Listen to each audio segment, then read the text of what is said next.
Lecture number 6. Continuing the topic, number third heading is the trustworthiness. It is also kind of a truthfulness, which means one can practice trustworthiness when he is truthful. It means people used to trust only a person who speaks the truth. There are also vast meaning linked to this word trustworthiness. For example, number one meaning, which is widely accepted, that is returning belongings to someone which were kept for the safe custody. It means usually we learn and we understand that trustworthy is a person to whom you can keep your belongings for the safe custody. Number two, anything that a person shared is also a trust. For example, delivering an important message to others faithfully or discussion in a group. For example, a number of prophets were sent in this world to deliver the message of Allah subhanahu wa ta'ala. That's why they did it truthfully, and that's why they all were the trustworthy person.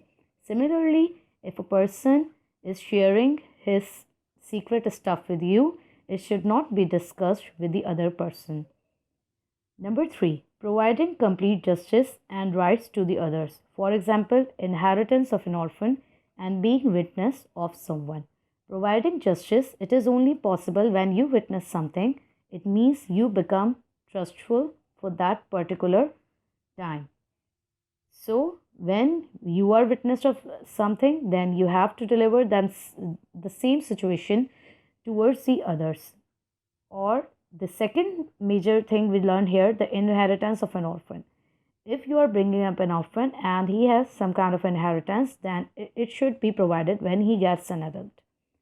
So these are also these concepts are also linked with the trust. Last, number 4. In the last sermon of the Holy Prophet, he instructed people to deliver my message to the others. It means, being his ummah, it is our duty to forward his instructions or preach the message of Allah faithfully.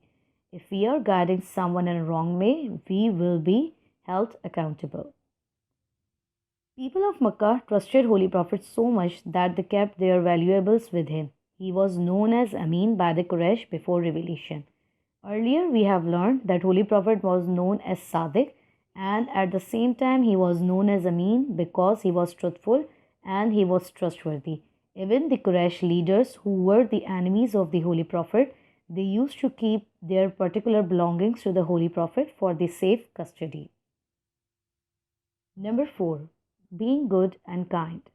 Now, what we are actually learning here, the aspects or the major contributions which make you a true believer.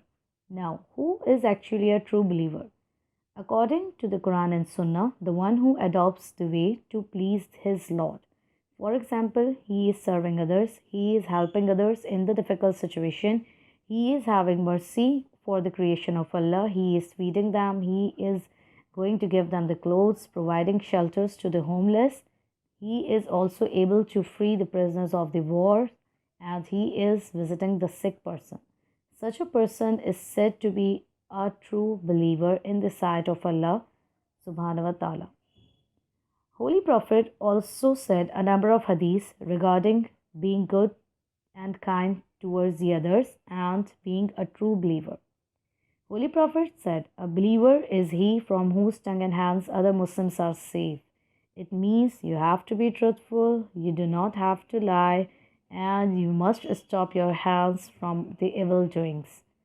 A person cannot be faithful until and unless he likes for his brother what he likes for himself. It means if you like yourself to be at the highest position, similarly, you have to like that thing same for your brother. The creation is the family of Allah.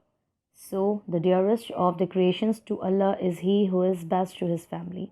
It means you have to be good with your family in terms of your manners, your character, and because your family and the whole ummah is dearest creation of Allah subhanahu wa ta'ala.